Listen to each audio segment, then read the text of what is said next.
Bueno, moi bons días a todos. Moitas gracias pola vosa presencia nesta rolda de prensa semanal que vimos desenvolvendo habitualmente dende o Partido Popular de Galicia. Nestas últimas semanas, os partidos políticos estamos obrigados a tratar de moitas cuestións, algunhas das que xa levamos falando semanas e que, dende logo, seguirán moi presentes no noso discurso durante as próximas semanas tamén, como ten que ver coa sanidade, cos servicios sociais e coa crise económica que hai uns meses tiñamos no horizonte e que hoxe xa é, lamentablemente, unha realidade dramática. Pero o certo é que hai moitos problemas de Galicia que non quedaron suspendidos coa pandemia, sino que hoxe podemos decir, lamentablemente tamén, que están máis agravados que antes. A crise industrial, provocada polas políticas do goberno de Pedro Sánchez, e hoxe aínda máis profunda que antes, o desleixo permanente do Goberno de España coas infraestructuras galegas é hoxe máis preocupante que nunca, e os agravios orzamentarios do Goberno de Pedro Sánchez coa Xunta de Galicia son hoxe, temos que dicilo, maiores que hai meses. Nun día como de hoxe, logo de coñecermos as intencións de Alcoa de despedir a máis de 500 traballadores da súa factoría de San Cibrao, resulta obrigado comezar esta rolda de prensa con esta cuestión. No panorama industrial de Galicia, nada cambiou con respecto a hai 3 meses e, dende logo, o que cambiou a peor, cambiou a moito peor. O goberno do PSOE e Podemos decidiu acelerar o peche das centrais térmicas de España, condenando ao peche definitivo a central térmica de As Pontes. O goberno PSOE-Podemos perdeu un contrato de máis de 6.000 millóns de euros para construir fragatas en Navantia e o goberno PSOE-Podemos non moveu ningún só dedo para tratar de solucionar a situación das industrias electrointensivas de España e, como consecuencia tamén de Galicia, que dá a emprego máis de 5.000 persoas na nosa comunidade. A situación de España e a situación de Galicia non é como para que o goberno propicie máis peches de empresas, sino todo o contrario, porque nos entendemos que estes despidos son e serían perfectamente evitables se o goberno de España así o quixera. Con respecto a Alcoa, temos que decir que pasou o que levábamos meses advertindo que podía pasar. Esa é a realidade. Tristemente, hoxe temos que dicir que levábamos moitos meses advertindo de que a situación de Alcoa era unha situación límite. E a reacción do goberno central foi permanentemente a inacción e o silencio. En febreiro de 2019, a ministra Maroto prometeu un estatuto para a industria electrointensiva que estaría aprobado en abril dese mesmo ano. O Partido Socialista pasou todos eses meses de campaña electoral do ano 2019 facendo campaña e prometendo ese estatuto da industria electrointensiva, prometendo para cando houbese un goberno. O certo é que prometeron ese estatuto no último Consello de Ministros antes das eleccións de abril de 2019 e o estatuto non chegou. Cando en febreiro de 2020, xa neste ano, un ano despois do primeiro compromiso, da primeira promesa deste estatuto, presentaron o primeiro borrador do Estatuto da Industria Electrointensiva, todo o mundo coincidiu en sinalar que ese estatuto era claramente insuficiente. Dixérono as empresas, dixérono os comités de empresa, dixérono tamén os partidos políticos. De feito, no mesmo mes de febreiro deste ano, as comunidades de Galicia, de Asturias e Cantabria, 3 autonomías gobernadas por 3 partidos distintos, conseguiron consensuar unha alegación conxunta a ese Estatuto da Industria Electrointensiva, demostrando con esa alegación conxunta presentada por Galicia, por Asturias e por Cantabria que esta non era unha batalla política, esta non era unha batalla entre partidos, sino que era un tema que nos unía a todos os que queríamos defender os intereses da industria, o emprego nas nosas comunidades. Lamentablemente non fomos escoitados polo Goberno de España, non fomos escoitados polo Goberno de Partido Socialista e Podemos. A reacción deste Goberno novamente foi a inacción e a reacción deste Goberno novamente foi o silencio. Hai algo que, dende o noso punto de vista, é moi claro, tremendamente claro. O problema de Alcoa é o precio da enerxía. Sempre o foi.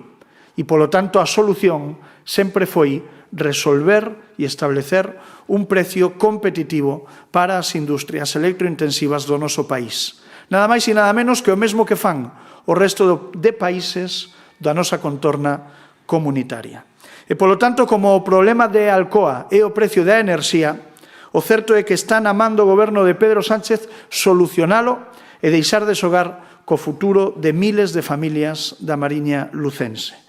Está na man do Goberno de Pedro Sánchez que non peche Alcoa e que non se despidan a eses 534 operarios. Está na man do Goberno de Pedro Sánchez que Alcoa non sexa a primeira de moitas empresas electrointensivas que pechan e despiden aos seus traballadores. Nós queremos ser tremendamente claros neste asunto. Si Pedro Sánchez quixese, o peche de Alcoa sería evitable. Si Pedro Sánchez quixese, os despidos anunciados hoxe na planta de Alcoa en San Cibrao serían evitables. E se non quere, e finalmente estes despidos se producen, e se este peche se produce, Pedro Sánchez será o único responsable desta situación.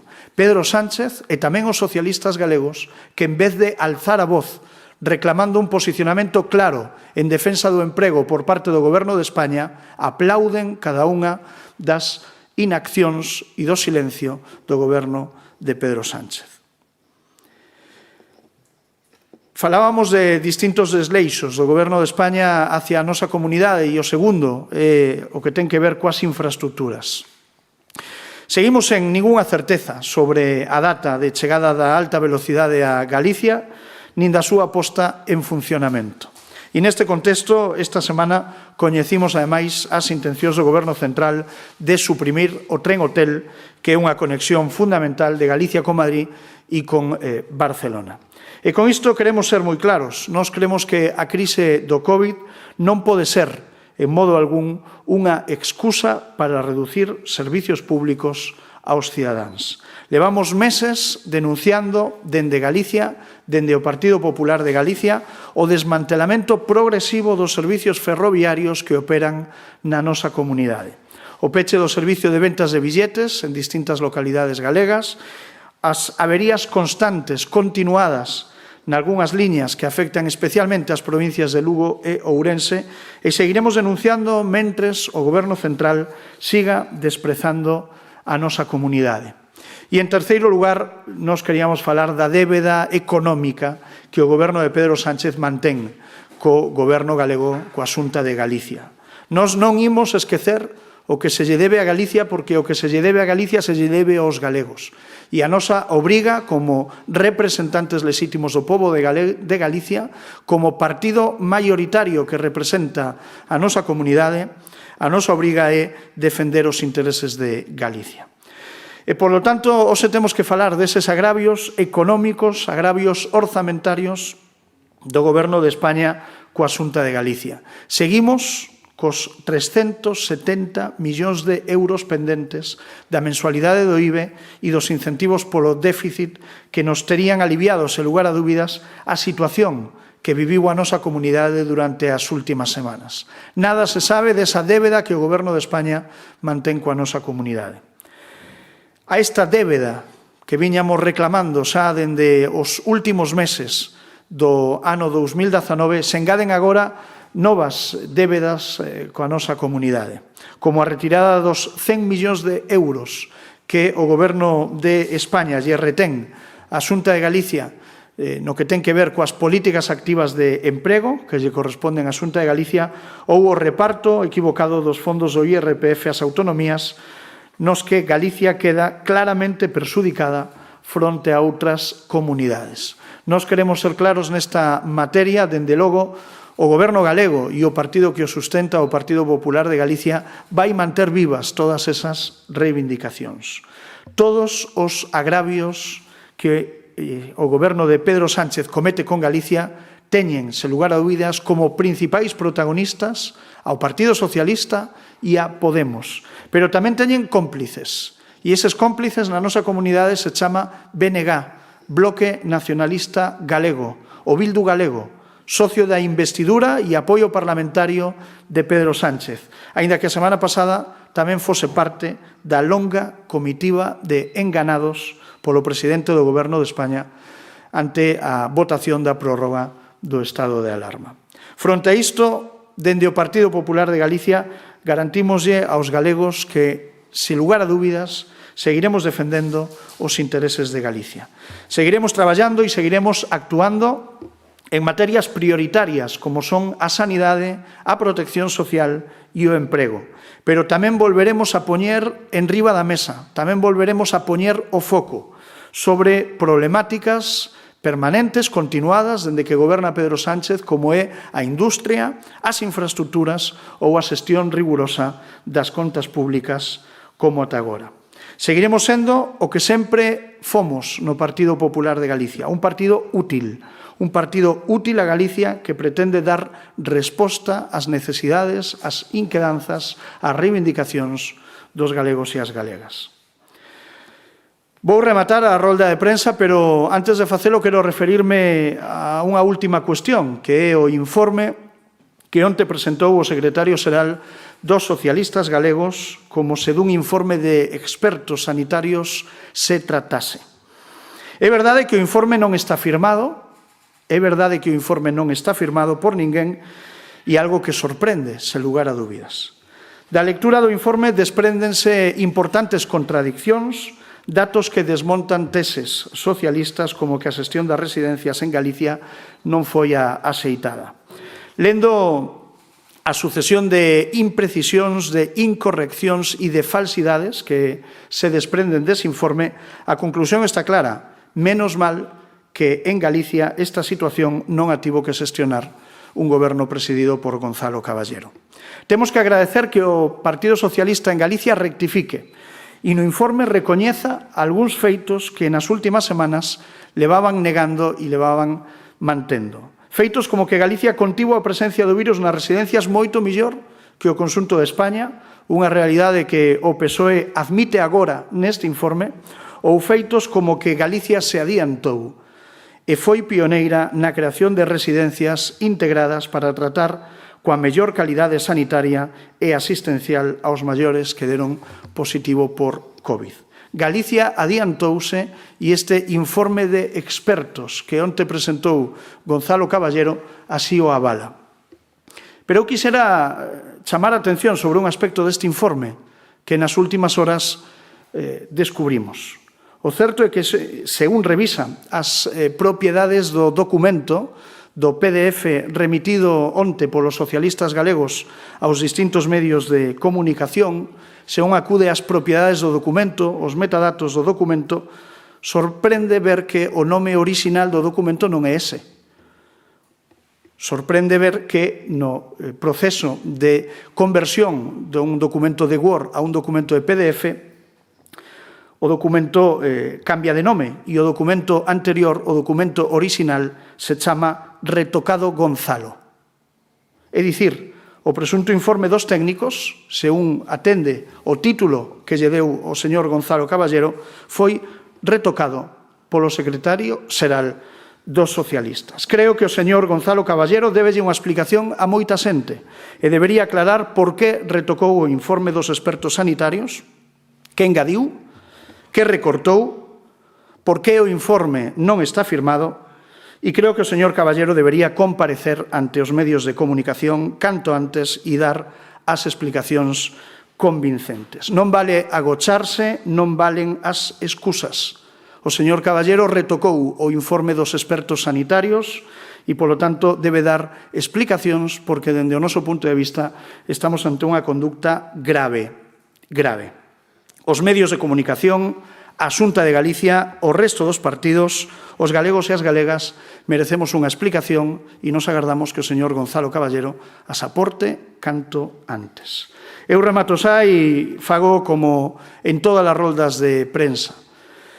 Pedíndolle aos galegos e as galegas que nos escoitan que se cuiden, porque coidando da saúde de un, coidamos da saúde de todos, agora que as praias, as terrazas están abertas, agora que o comercio comeza a recuperar a actividade, agora que a normalidade abre ese camiño, agora é o momento de actuar todos dende a maior responsabilidade e a maior das prudencias para que este proceso de volta á normalidade plena poida ser o máis rápido posible. E remato xa enviando, dende logo, unha mensaxe de solidariedade e de apoio a todas as familias da Mariña Lucense que nas últimas horas viven con preocupación a noticia coñecida onte a noite e parece ser que confirmada nos últimos minutos, eses 534 despedimentos na planta de Alcoa na Mariña Lucense. Dende logo, dende o Partido Popular de Galicia, o que podemos dicirlles é que estivemos, estamos e seguiremos estando o seu carón, como fixemos sempre, exixindo ao Goberno de España solucións, porque o problema da industria electrointensiva é única e exclusivamente o precio da electricidade para os grandes consumidores. E se alguén pode poñer solucións é o Goberno de España, como fan os gobernos de outros países de Europa. E, polo tanto, lle exiximos ao Goberno de España que faga o mesmo que fan os nosos socios comunitarios coa súa industria electrointensiva. O noso país se enfrenta a unha crise sanitaria, a unha crise social, a unha crise económica e o que non é de recibo é que haxa un goberno que non defenda todos e cada un dos postos de traballo do noso país. Así que remato cun saúdo agarimoso para todas as familias da Mariña Lucense que se enfrentan, dende logo, con gran preocupación a esta lamentable noticia. E, pola miña parte, nada máis, quedo a disposición dos medios de comunicación para responder as preguntas que se queiran plantear. Si temos dúas preguntas sobre Alcoa, vamos agrupar, unha de Alerta Digital, e que se le consta que si Gonzalo Caballero intentou evitar os despidos de Alcoa, e despois de Onda Cero, cales son as propostas do PPDG para salvar os postos de traballo de Alcoa? Os traballadores del Ibérica manifestanse estar na Coruña tamén, e que solución propón o PPDG para eles? Bueno, nós, dende logo, creo que a nosa posición sobre Alcoa é coñecida dende hai moito tempo. A nosa posición non mudou nese sentido. Defendemos exactamente o mesmo que dende os primeiros momentos nos que se coñeceu esta problemática. Vimos reclamando, reivindicando do Goberno de España que se poñan solucións en riba da mesa que pasan pola fixación dun precio competitivo que se manteña no tempo para os grandes consumidores, para a industria electrointensiva, e viñamos advertindo de que se esa situación non se daba, Alcoa podería adoptar decisións severas. E, polo tanto, nós nese sentido temos que decir que lamentablemente pasou o que viñamos advertindo que podería pasar. E creemos que, dende logo, está na man do Goberno de España revertir esta situación, sentar as propietarios da empresa e darlles certidumes. E o certo é o que veñen demandando dende esta e todas as industrias electrointensivas do noso país dende hai tempo, que é saber cal vai ser o precio da electricidade para os grandes consumidores e que ese precio sea competitivo co que dispoñen empresas similares en Italia, en Francia, en Portugal. E, polo tanto, eso é o que nos reclamamos. Non? Con respecto ao posicionamento do Partido Socialista e de Gonzalo Caballero, eu lamento que o señor Gonzalo Caballero, en vez de poñerse do lado dos traballadores de Alcoa, adicara todos estes meses a defender, justificar a inacción e o silencio do Goberno de España. Dende logo, se fósemos todos os que impulsásemos o Goberno a tomar decisións nese sentido, probablemente a situación sería ben distinta. Non? Sí, no Alerta Digital lanzou dúas preguntas máis. Parece que el líder socialista gallego se alía con Vox cuando dice que Feijóo convirtió a Galicia en su chiringuito particular, al igual que hicieron los líderes nacionales de Abascal activando las caceroladas contra el gobierno en favor de Sánchez. En este escenario, ¿cómo visualiza la campaña? Y, por otra parte, por el contrario, el BNG cambia de estrategia y prioriza las propuestas. ¿Cree que el BNG ocupará en esta campaña un espacio de la moderación? Bueno, eu creo que o Partido Socialista de Galicia abandonou o o seu espacio natural, nada ten que ver co Partido Socialista que coñecimos hai anos, e nos cremos que dende a chegada de Gonzalo Caballero un Partido Socialista cada vez máis radicalizado, empeñado en crispar a vida política galega, e proba delo é que, pois nos últimos días, ademais, esa política de radicalización e de crispación veu acompañada paulatinamente de insultos hacia todos aqueles que non pensamos igual que él, non? E, polo tanto, nós creemos que ese non é o camiño. Vivimos unha situación difícil e, polo tanto, os cidadáns o que agardan solucións por parte dos gobernos e responsabilidade por parte dos partidos. E nós creemos que o partido, o PSDG-PSOE, se ten convertido nunha sucursal, mera sucursal do Partido Socialista de Ferraz. Adícase permanentemente a defender a Pedro Sánchez e non defender os intereses de Galicia, e practican a política da confrontación e da crispación permanente da que nós, dende logo, non imos colaborar nin contribuir. Si, pregunta tamén a veces que lle parece a proposta do BNG de incluir un segundo debate para acordar o recorte da campaña. Bueno, con respecto aos debates e con respecto á proposta realizada pola líder do Bloque Nacionalista Galego, eu teño que decir que falta máis dun mes para que comece a campaña electoral e, polo tanto, creo que estamos a tempo de escoitar propostas, de falar entre os partidos e de ver se somos capaces de chegar a algún tipo de acordo nese sentido, non? É verdade que son moitas as peticións de debate e que, polo tanto, haberá que priorizalas e compatibilizalas coa necesaria campaña electoral que cada un de nós fagamos. E, dende logo, nós sempre estamos dispostos a falar se, pola outra parte, hai vontade de acordo, non? E, polo tanto, ese é o marco, non?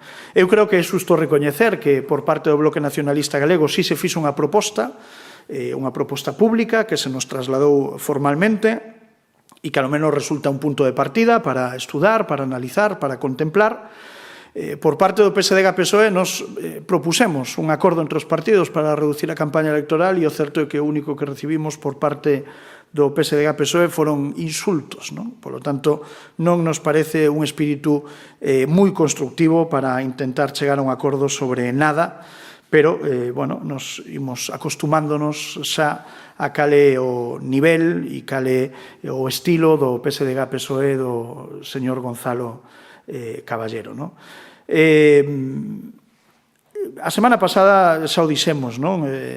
Empezou a subasta de debates entre os distintos partidos da oposición e esta semana se confirmou, non? Ana Pontón parece que pide 2 debates, Gonzalo Caballero onte pedía 12 debates, e pedía que uns só fosen entre Feijóo e el, e a mí me gustaríame saber que opinan tanto Ana Pontón, Gómez Reino, da proposta de Caballero, se é que lles representa, que opinan desa proposta de Gonzalo Caballero de excluir ao resto dos partidos da oposición deses debates, non? Por lo tanto, eu creo que se a oposición consigue poñerse de acordo entre ela, sería, dende logo, máis sinxelo poder ser capaces de chegar a unha proposta de acordo entre todos, non? Estudaremos todas as propostas, estamos abertos a todo. Xa digo, queda máis dun mes para que empece a campaña electoral e, polo tanto, hai tempo para acordar, non? Si, unha pregunta de Europa Press. Que lle parece ao PP a cesión da xestión da renda mínima por parte do Estado a Euskadi e a Navarra? Se cree que a Xunta debería pedir tamén a xestión dese ingreso mínimo vital. Bueno, non debe pedilo, sino que xa o pedimos, non? Eu creo que a cesión do ingreso mínimo vital ao País Vasco demostra que é perfectamente viable, que sexan as propias comunidades autónomas as que xestionen esta nova prestación, como levamos as semanas reclamando, reivindicando dende a nosa comunidade, dende Galicia, non? Por lo tanto, esta modalidade de xestión non sería nada novidosa, posto que xa funciona esa fórmula de cesión da xestión no que ten que ver coas pensións non contributivas, xa se encargan as comunidades autónomas, e, dende logo, a Xunta de Galicia e o Partido Popular de Galicia entende que é o mellor xeito de que o ingreso mínimo vital chegue con eficiencia, con eficacia, ás persoas que se poidan beneficiar desta axuda, e evitar que se produzan solapamentos entre este novo ingreso e a renda de inclusión social de Galicia, non? Desde logo, nos creemos que se lle pode ceder ao País Vasco, se lle pode ceder ao resto de comunidades autónomas, e, polo tanto, non entendemos por que este mercadeo a Galicia se lle di que non e ao País Vasco se lle di que sí. Non? Polo tanto, nos creemos que esta renta, este novo ingreso mínimo vital debe tratarse coa dignidade que se merece e que debe estar acompañado, igual que o RISGA, dun itinerario de inserción social, de inserción laboral que permita que sexa útil para todos, para quen a recibe e tamén para o conxunto da cidadanía. Non? É verdade que non coñecemos o pormenor desta renta e que o borrador do Real Decreto aínda non foi remitido ás comunidades autónomas e, polo tanto, é moi difícil entrar na valoración efectiva de como se vai a desenvolver. Non? Pero entendemos, eso sí, que si se pode ceder a súa xestión ao País Vasco, tamén se lle pode ceder a Galicia e, dende logo, o Goberno está obrigado a explicar por que ao País Vasco sí e a Galicia non. Non?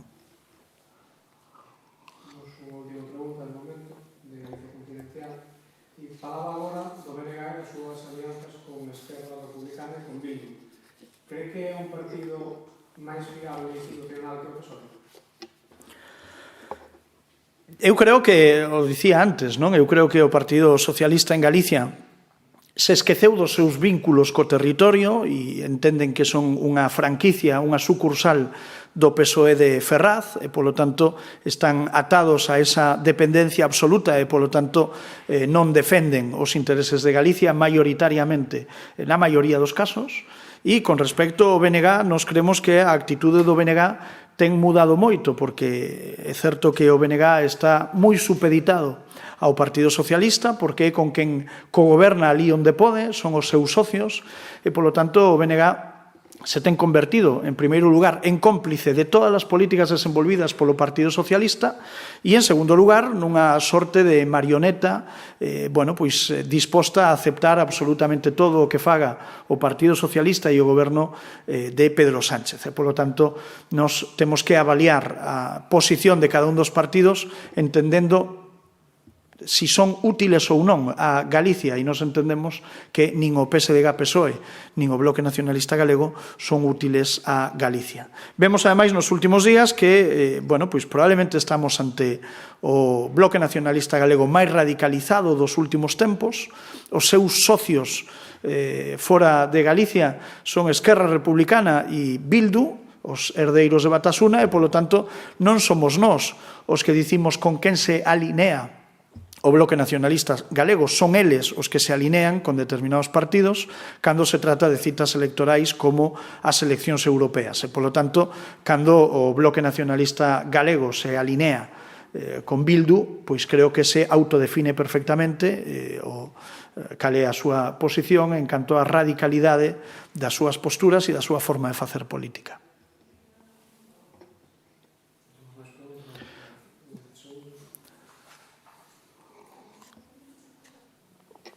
Bueno, pois moitas gracias a todos.